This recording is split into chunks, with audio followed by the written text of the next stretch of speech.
तरह से देश का माहौल है, चाहे उत्तर प्रदेश या देश का वो सूबा जहाँ भारतीय जनता पार्टी की सरकार है, अन्य पार्टियों की सरकारों में भी जिस तरह संविधान पे हमले हो रहे हैं, और संविधान पे हमले का मतलब है देश के 140 करोड़ लोगों पे हमला।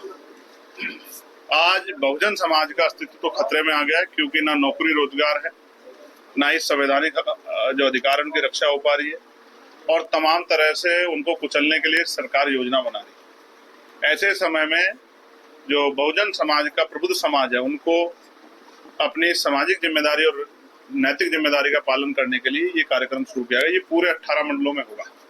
पूरे 18 मंडलों में वर्कर को, पार्टी के कार्यकर्ता, पदाधिकारी और जो बुद्धिजीवी लोग हैं, उनको बुला के समझाया जाएगा कि ऐसे माहौल से निपटने के लिए क्या करना है।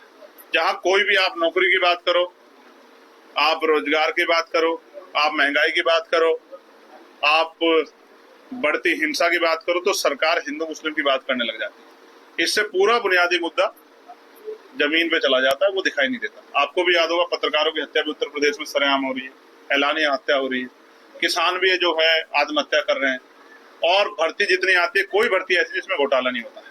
बस मुख्यमंत्री अपनी और अपने मंत्रियों की पीठ ठोकने में व्यस्त है। जमीन की सच्चाई ये है कि आज लोगों के बुरे हाल है। ऐसे में आजाद समाज पार्टी भाईचारा बना के उत्तर प्रदेश का, सबसे पहले उत्तर प्रदेश में किस तरह से जो है इन नफरत बांटने वाली शक्तियों लड़ा जाए, उसकी तैयारी कर रही है। हमारे जितने भी SC ST के भाजपा सरकार में मुकदमे हुए हैं, अधिकतर में फाड़ लग रही है या कोर्ट में, जबकि सुप्रीम कोर्ट की रूलिंग है कि किसी भी SC ST के मुकदमे को कंप्लेंट में ट्रीट नहीं किया जाएगा। कंप्लेंट में ट्रीट किए जा रहे हैं। हमारी पार्टी क्या किस तरह के विचार है? नहीं, हमारी पार्टी अपने काम को कर रही है। इन जनरल किसी मामले में अखबार लगी हो, उसकी जानकारी हमारे सामने आएगी, तो हम उस पर काम करेंगे। SC ST आयोग से जो है पास हुआ है लोकसभा में, उसके बाद राज्यसभा में, अब विपक्ष किस तरह से देख रहा है, क्या उसकी तैयारी किस तरह की? देखिए, उसके खिलाफ कुछ पार्टियां कोर्ट में भी गई। मैं आपको फिर कह दूं, पार्लियामेंट से कहा गया है कि ये पार्लियामेंट द्वारा बना गया कानून है, इसको स्वीकार करना पड़ेगा। हाँ, ये सच है कि सरकार के पास बहुमत था और लोगों को बिल कानून को स्वीकार करना पड़ेगा, लेकिन ये स्वीकार करने के लिए अगर इसको गंभीरता देखा जाए तो ये थोपने का काम किया है सरकार ने। जिन लोगों को लाभ देने का बात कर रहे हैं, वही लोग जो हैं आंदोलन कर रहे हैं, अपना विरोध दर्ज करा रहे हैं, उनके विरोध के आवाज को कुचल के आपने ये बहुमत के आधार पर लागू कराने का प्रयास किया है। हम लोग इसको लोगों को जागरूक करेंगे और इस पे जो है अपना विरोध भी दर्ज कराएंगे। केंद्र के सत्ताधारी पार्टी के एक नेता के साथ जो है आपकी वीडियो वायरल हो रही है, लोग उससे तरह तरह के कयास लगा रहे हैं। लगाते रहो, मैं अपना काम कर रहा हूँ, वो अपना काम कर रहा है। राणा सांगा को लेकर भी विवाद चल रहा है, इस पर क्या? मुझे तो कोई विवाद नजर नहीं आता। विवाद कभी होते नहीं, विवाद बनाए जाते हैं।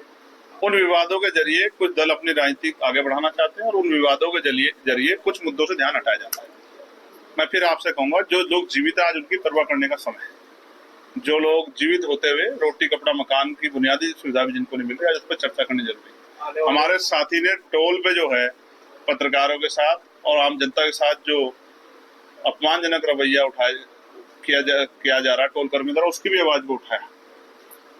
बढ़ती जो है स्कूलों के, प्राइवेट स्कूलों में जिस तरह से फीस वृद्धि और किताबें भी जगह तय करके किसी दुकान से ले ली है, ये जो भ्रष्टाचार चल रहा है, इस पे भी हमारे लोगों ने आवाज उठाई।